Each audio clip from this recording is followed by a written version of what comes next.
Well, welcome to another conversation where we are unpacking the more. Don't we just love a challenge? Don't we just love a problem? No.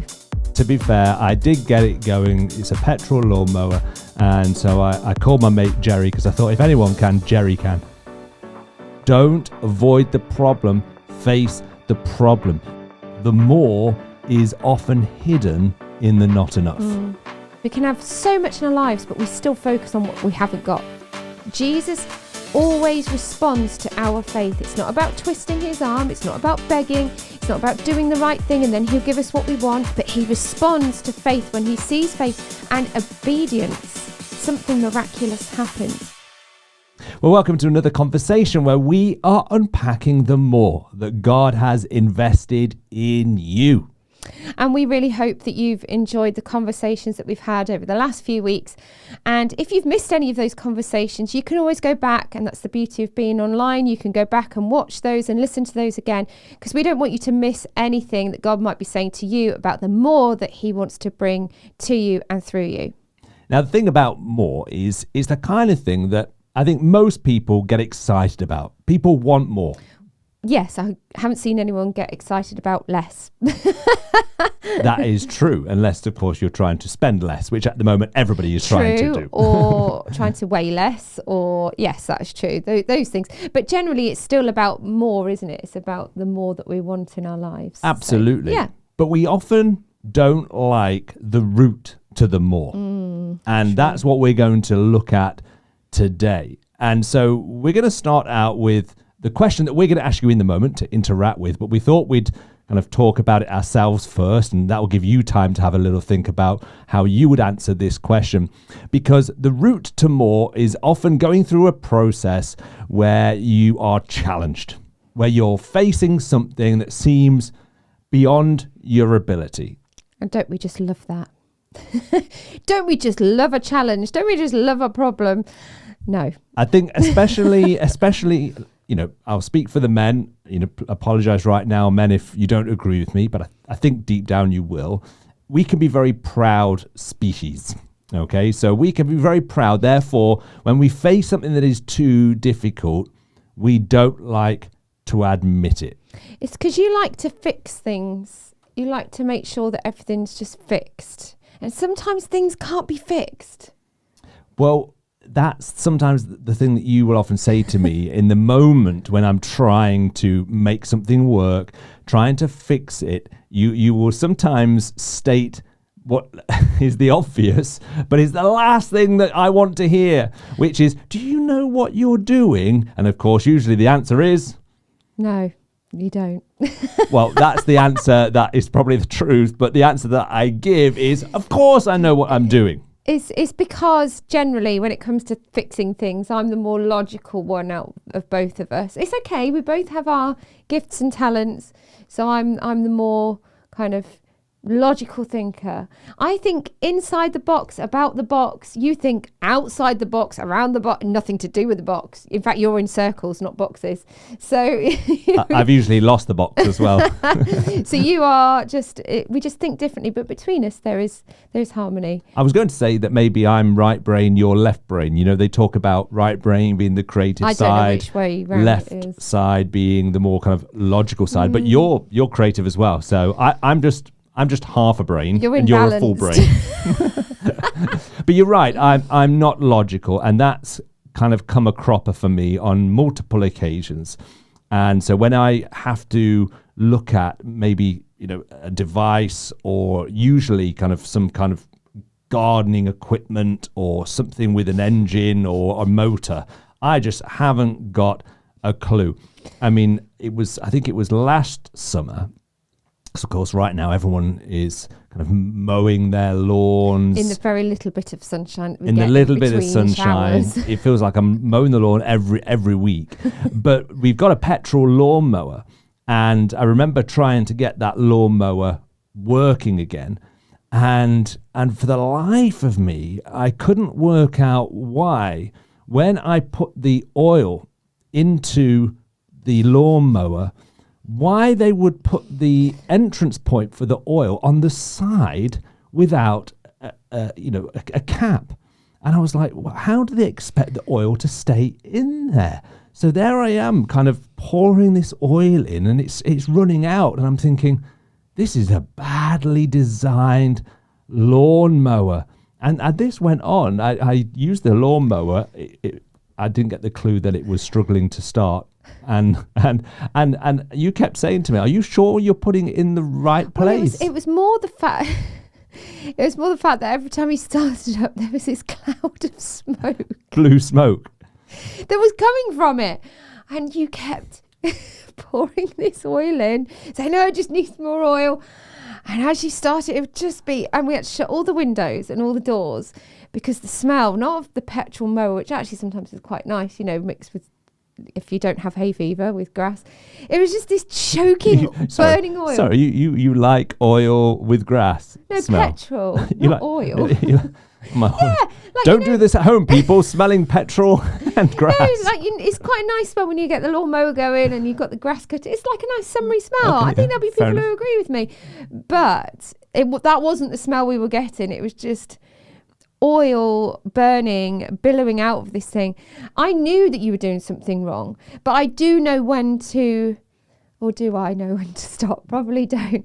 But you were just so adamant that you were doing the right thing, and I was like, fine. And it was several weeks later I realised I was putting oil into the filter, the air filter. Which was nothing to do with where you should put any oil or any petrol or any fluid or anything. And that's why it didn't stay in, because it's not supposed to go in there. Let alone a flammable substance that you're pouring into the side of this poor machine. And you know what? Even now, the poor thing splutters and coughs every time you start it. It's really not very well, is it? I know, but eventually, to be fair, I did get it going. It's a petrol lawnmower.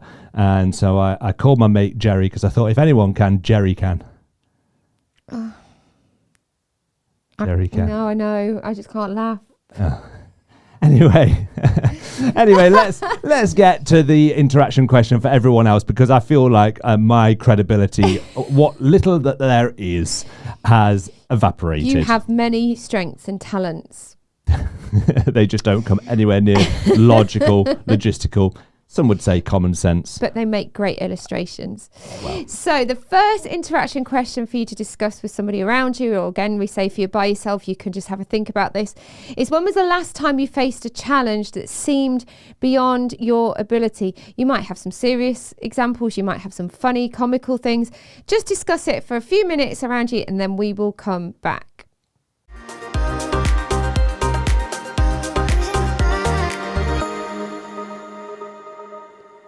Well, I'm glad I'm not the only one. I'm sure there were many examples. I'm hoping there were many examples of other people that have done silly, stupid things. I don't think anyone in the history of man has done that to their lawnmower. I think you are the first and the only. Oh, dear me. Well, do you know what? I know that I'm not the only person, because I know that the disciples on multiple occasions did things that they fell short. I thought you were going to say that they had some problems with their lawnmowers as well. I don't know. I think they had donkeys would have been a whole... Was it donkeys that used to eat the grass? I don't know. Animals eating grass would be a whole lot easier. There's no filters or anything like that. Very true. But we're going to go to a part of the Bible in the New Testament, in the Gospels, where we find Jesus and his disciples encountering a problem. And this is in Matthew chapter 14. And what I love about the discipleship journey is that it is a journey where Jesus helps his disciples navigate challenge, because it's an integral part of the discipleship journey, not avoiding challenges, but facing challenges. Yeah, and I like with the disciples that and the Bible talks about, they were ordinary kind of guys that just were fishermen and had different various ordinary everyday jobs. And I like how, for us reading the Bible now, 2,000 plus years later, we just hold the disciples in high esteem, and we are just like, oh wow, the disciples, what amazing people. And they absolutely were incredible people, but they didn't start out that way. They had to go through challenges, they had to go through troubles and trials, and they had to be tested, just like us. And I like the fact that they make mistakes, they have kind of lapses in their faith, just like we do. And I think that's the whole point that Jesus was showing. It's not about being perfect. It's about going on a discipleship journey, and that challenge is part of that. Yeah, absolutely. And I think it's in Acts, it says that they were unschooled, or some of them were unschooled and uneducated. Ordinary. But the fact, ordinary people. But what astounded the people was not kind of in and of their own ability, but it was the fact they had been with Jesus. Yeah. So again, what we're catching up with here is when people said that these men had been with Jesus, we're actually looking at one of the incidences where they grew as a result of being with Jesus, because that's the discipleship journey. It's them together, it's us as disciples together, under the voice, as we've talked about recently, of the Good Shepherd, who doesn't lead us to avoid problems, but to face problems. So let's jump into this part of the Bible in Matthew chapter 14 from verse 13. And this is what it says. When Jesus heard what had happened, he withdrew by boat privately to a solitary place. Hearing of this, the crowds followed him on foot from the towns. When Jesus landed and saw a large crowd, he had compassion on them and healed their sick. As evening approached, the disciples came to him and said, "This is a remote place, and it's already getting late. Send the crowds away so that they can go to the villages and buy themselves some food." Jesus replied, "They do not need to go away. You give them something to eat." "We have here only 5 loaves of bread and 2 fish," they answered. "Bring them here to me," he said. And he directed the people to sit down on the grass, taking the 5 loaves and the 2 fish, and looking up to heaven, he gave thanks and broke the loaves. Then he gave them to his disciples, and the disciples gave them to the people. They all ate and were satisfied, and the disciples picked up 12 basketfuls of broken pieces that were left over. The number of those who ate was about 5,000 men, besides women and children. A well-known miracle, the feeding of the 5,000, which actually was probably more than likely 12 to 13,000, because the women and children weren't in that 5,000 figure. But what we see straight out here, and we've got kind of 3 parts to this conversation, which you'll be part of some interactions, is that the disciples immediately identified a problem.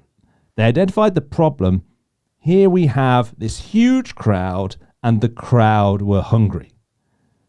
But it's interesting, and we've said or mentioned this before, it's interesting, isn't it, sometimes when you state what you think everybody else needs, but deep down, actually, you're stating what you need. Because I don't think the crowd was just hungry. The disciples probably were. They were guys. Of course they were hungry. They're always hungry. It was a case of, we've got these people who are hungry, but actually that was code for, we're starving. We need some food. We don't want to be doing this right now. We just wanted to fill our stomachs. But here we have Jesus telling the disciples, here's a problem that you've brought to me, but I want you to face the problem, not to avoid the problem. I don't want you to come up with a reason why this can't be done. Discipleship is looking at things through a different lens. And isn't it so easy when in life we face a challenge that there's always this part of us, and it's usually, for me, if I'm honest, the immediate part of me that wants to run away. Absolutely. I don't think any of us like facing the problem. I think me, probably more than you, I don't like staring a problem in the face, because you have to then do something about it. You've done that for 22 years. Oh, you're not a problem. Not a big one anyway. But it's true. Almost 23 years, actually.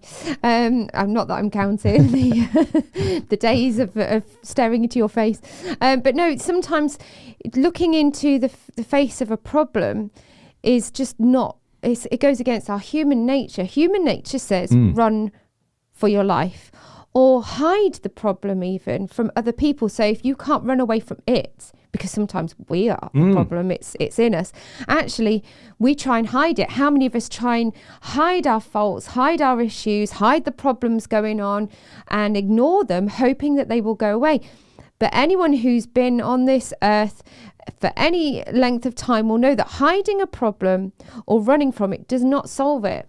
It may disappear for a short period of time. It might be out of your thinking. It might be avoidable, but that problem grows and grows. Anything that is left kind of undealt with just grows. But you have to face it. You have to face the facts. But sometimes those facts are painful. You're absolutely right. People run or we run away from problems, but either that same problem will come back and face us, or we'll find that same problem but disguised in a different situation.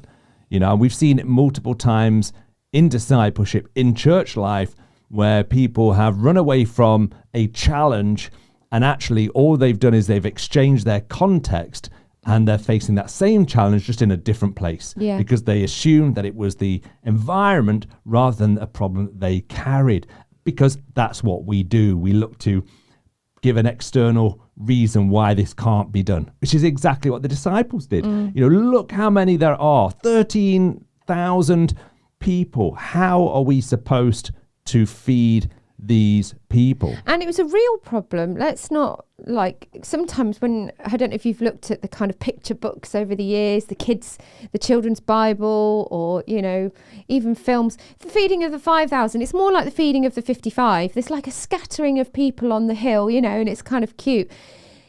If we're saying 10 to 15,000 people, that's a lot. Have you ever been in a small stadium? Well, I was going to say, have you been like in Wembley Stadium or like in Wembley Arena, for example? I think that's 10,000 people, or like the O2 is 20,000. I've been in both of those arenas where there have been between 10 and 20,000 people. My brain cannot take in that many people. I look around. I know I've been there for like Christian conferences, or I went. Should we tell them where we went once? We went to... I was going to say, you said Christian conferences just to kind of make sure that we all look kind of all good and proper. But actually, there have been other things that we've been to see as well. We went to the O2 for my 40th, which is 4 years ago today, actually. Yes. We went to see Take That. Take That. Anybody watching outside the UK may not know who Take That are. Were they? Yeah, I'm sure. Never. Take That's like famous far and wide. Anyway, we digress. We went to the O2 to see Take That. Anyone want to know about that? Anyone interested? You can ask me another time. You loved it as well. It was me plus 14,999 middle-aged women. There was the occasional guy as well with their wife or girlfriend. But yeah, so we were there. But I can't take in, when I'm in those arenas, that amount of people. So the problem of their hunger and the people's hunger around them, that wasn't a small issue. That was a very big issue. So, you know, when we're talking about their problem, facing the problem, it was a big thing. They had a crowd of, maybe they were moaning, maybe they were starting, you know, when you're trying to keep the crowd going and they're all kind of mumbling amongst themselves, especially if they're hungry, kids. And the kids going, kids hungry, yeah, you know.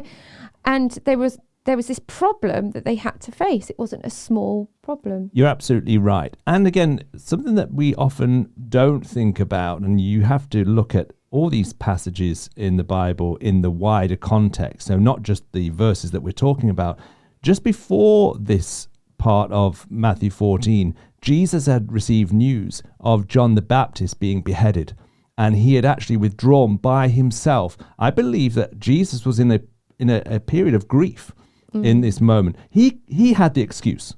Yes, to avoid people. Yeah, Full stop. You know, he was processing, and I don't know how you process that as fully God and fully man, you know, because, you know, here is somebody who was so close to and was a key part of his journey, who has now kind of had his life taken away. And he's processing. He had the excuse not to face this challenge. But again, he led by example, as our master does, and he's teaching the disciples, don't avoid the problem, face the problem. And, one of the things we've talked about on the MVP journey, those who are going through that, and if you're not, then you'll have the opportunity to go through that, is don't avoid the problem, get curious. Get curious as to, okay, what is God going to do in this situation, even if it looks impossible. So face the problem is step number 1 that we find from this passage. But the next part is this: find the resource and give thanks. So it goes on to say in verse 17, after Jesus said, you give them something to eat, they replied to him, we have here only 5 loaves of bread and 2 fish. So it's interesting here. This is obviously totally disproportionate amount to the need. And 5 loaves and 2 fish would probably feed a family. I don't know how big the loaves or the fish were, but certainly probably wouldn't have gone beyond one family. And yet here they're supposed to give this to potentially 5,000 families. And so the facts at first don't change. And it's amazing, isn't it, Leanne, that when God gives us an assignment, because that's what Jesus was doing, an assignment, a mission, because he's given it to us, it doesn't suddenly magically change everything. The problem doesn't suddenly become something completely different, like, a magic wand hits it and it transforms it. That doesn't happen. No, and it would be really nice if that did happen every single time. But very often, we ask God for the more. We ask him to come through with the result and with the provision. And he absolutely does, but it's not in the way that we expect it to. We expect the big, moment. And sometimes those moments do come. I mean, when I look at, like we did a few weeks ago, the water into wine, when Jesus did that instantly, an answer to a problem, but still it was in response to the disciple and the servant's faith that they did that. It wasn't a big, like we talked about, it wasn't a huge moment where there was kind of thunder and lightning and suddenly all water turned into wine. When there's an answer, and like you said, the assignment that's given to us, it is very often disguised as something that we don't want or that isn't enough, or but that's the whole thing, that it is God that's behind it. It isn't us. And then otherwise we'd become reliant on the thing. We'd be seeking the provision, we'd be seeking the gift, we'd be receiving the miracle and seeking that rather than God himself who is behind that. 100%. And what happens here is really important. We're going to have an interaction in the moment, but here is the key. Jesus receives the 5 loaves and 2 fish. But he demonstrates to us what faith does when the facts are, you've got 5 loaves and 2 fish. In other words, it looks like you don't have enough. And if you want a title for this conversation, if you want kind of the principle here, and it's this: the more is often hidden in the not enough. So Jesus received that 5 loaves and 2 fish, knowing this kingdom principle. Okay, right now the facts are this is not going to feed that crowd or small stadium of people, but the more is hidden in it. And that's what faith does. It sees facts with a different lens. But what Jesus does is absolutely critical. He gives thanks. When we give thanks for the not enough, we suddenly start to see that as the seed of becoming more than enough. And so the interaction question, Leanne, that we want to give to people right now is, what do you have in your hand that you need to start thanking God for, rather than focusing on what you do not have? What do you have in your hand that you need to start thanking God for, rather than focusing on what you do not have?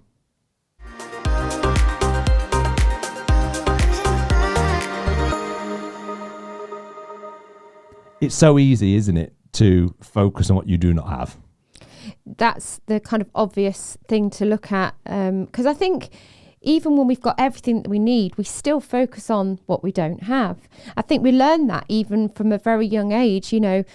Kids can ask for different things and be nagging, and you can give them everything, that they still have this insatiable desire for more. And of course, we know where that comes from initially. It's because God wants to give us more and wants to pour more into our lives. But actually, it start off as a very selfish, more. I remember when the children were small, they'd ask for, certain sweets or cake or treat, and you go, okay.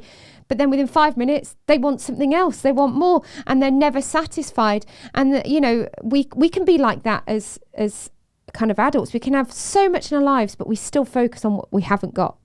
You're absolutely right. And what's interesting here is that it wasn't just like a few seconds that they had to believe that the more was going to come, because Jesus didn't give thanks and then all of a sudden a huge roll fell from heaven and 2 fish fell from heaven that were whales. It wasn't like that. In one sense, that would have been more of a magic trick than a miracle. The miracle actually took time. It took time because he gave them instructions, and that's the third key here. So the first key, let's just remind ourselves, is face the problem, don't avoid it. The second one is find the resource, even if it doesn't look enough, and give thanks. But then the third thing that the disciples had to do was to follow the instructions, because Jesus wasn't just going to do this for them. No. He was giving them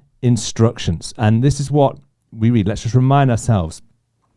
They all ate and were satisfied, and the disciples picked up 12 basketfuls of broken pieces that were left over. And the number of those who ate was about 5,000 men, besides women and children.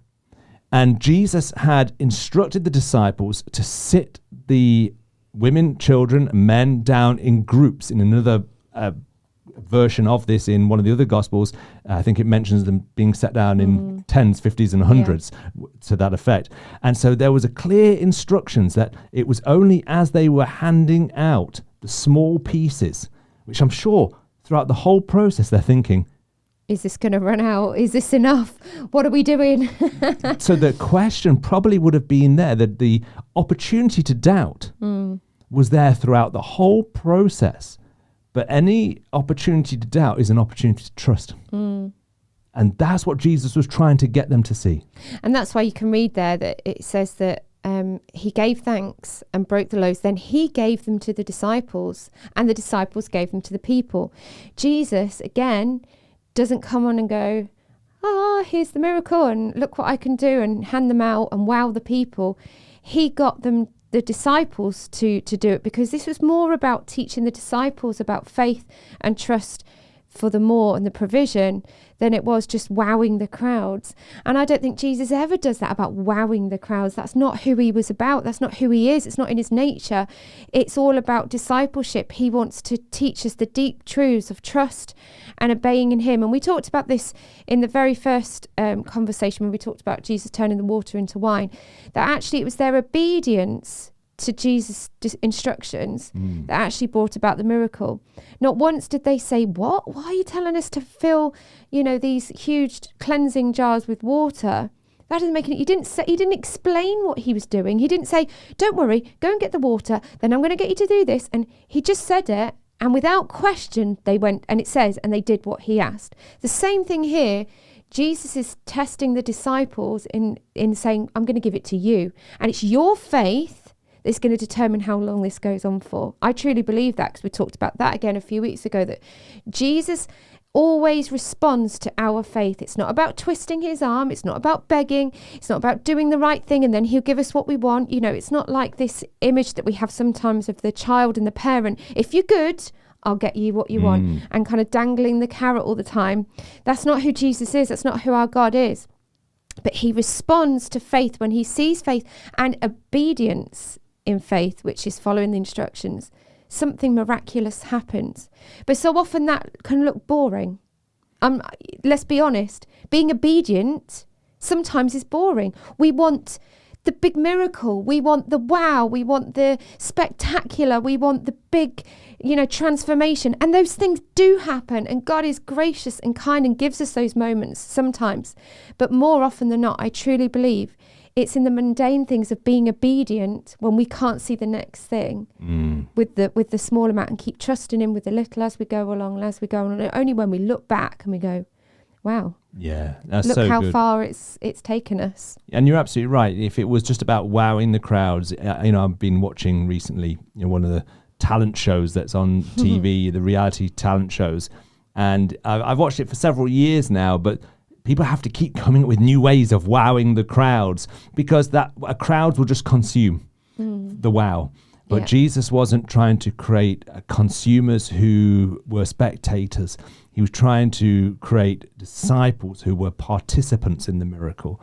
And that's why he gave them instructions. And one of the things we want to highlight here is that, because sometimes, again, we don't associate creating order and management with miracles. Sometimes we think of miracles as just the creative side of it. But actually, there was a creative order that Jesus gave them. He said, you need to manage this miracle. You need to sit them down. There needs to be a system. There needs to be a way in which you're going to distribute this. And actually, by creating that order, sitting them down in those different size groups was an act of faith, because you wouldn't do that if you didn't believe that you were going to have the food to give to them. And I thought a great question for us to discuss right now, to really maybe highlight an area of our lives where maybe we're avoiding. Maybe it's an area we're avoiding because of the lack. The question I wanted to discuss is this: what do you need to get in order so that you can start seeing the multiplication of what is in your hand?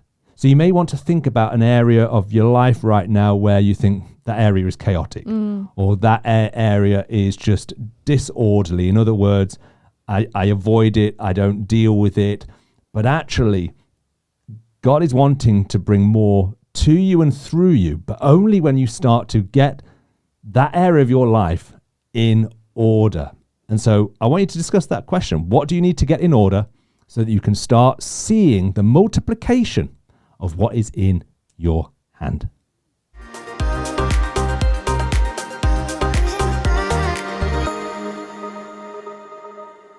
There are always areas of our lives, aren't there, that we need to address. And this is not an overnight thing. It's an ongoing process. Yeah, I think it's important that we always look at areas of our life such as finance, time, our diary, a schedule, our habits, our kind of daily things that we do, our relationships, ultimately our relationship with God. There are so many different areas of our life where we can say, we've got one kind of thing in order, great.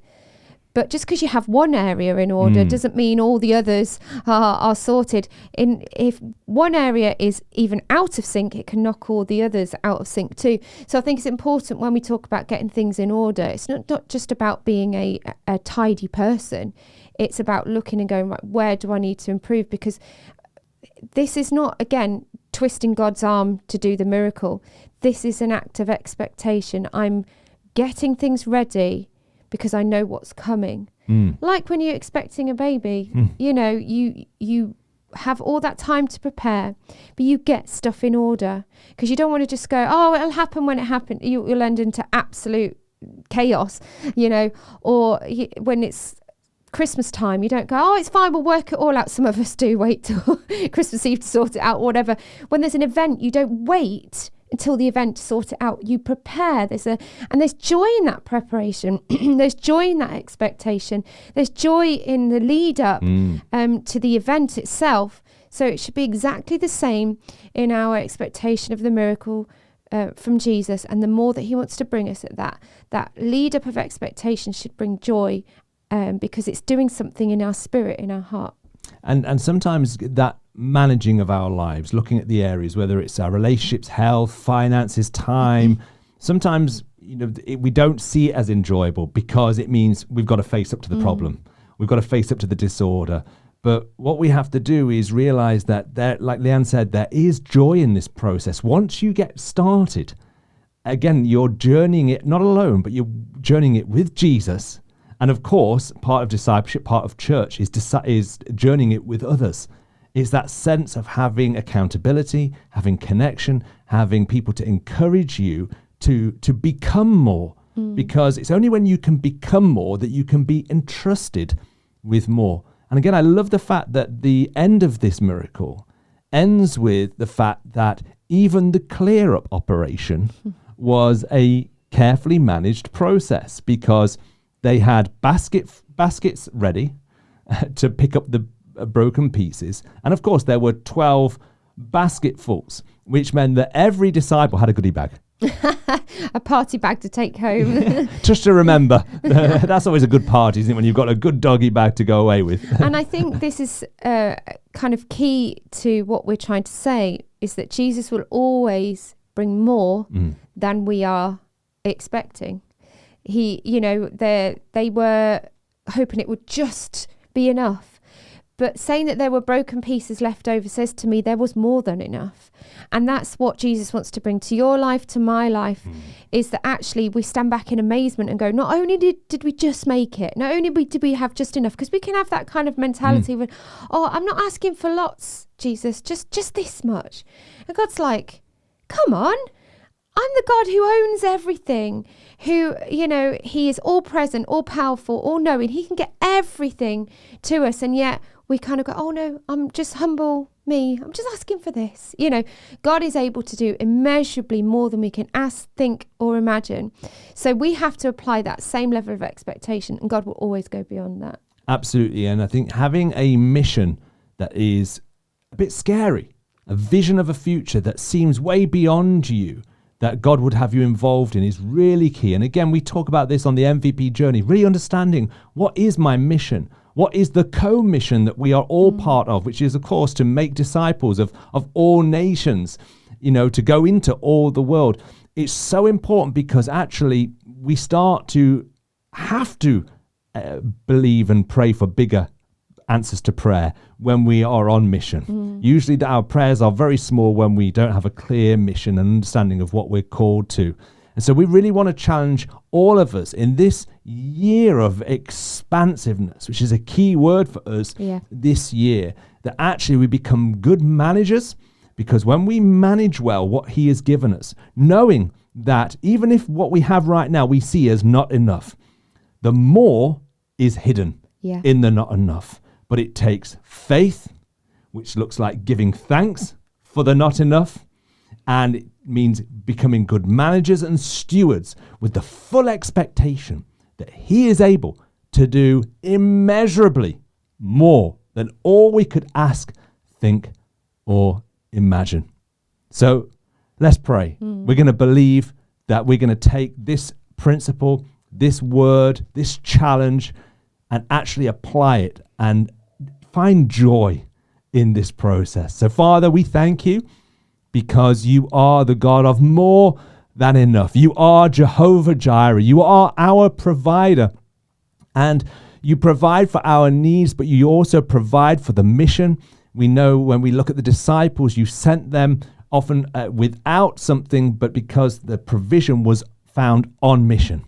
We thank you that you have gone ahead. You have gone and already prepared all that we need, and that actually the more than enough is hidden in what we often see as not enough.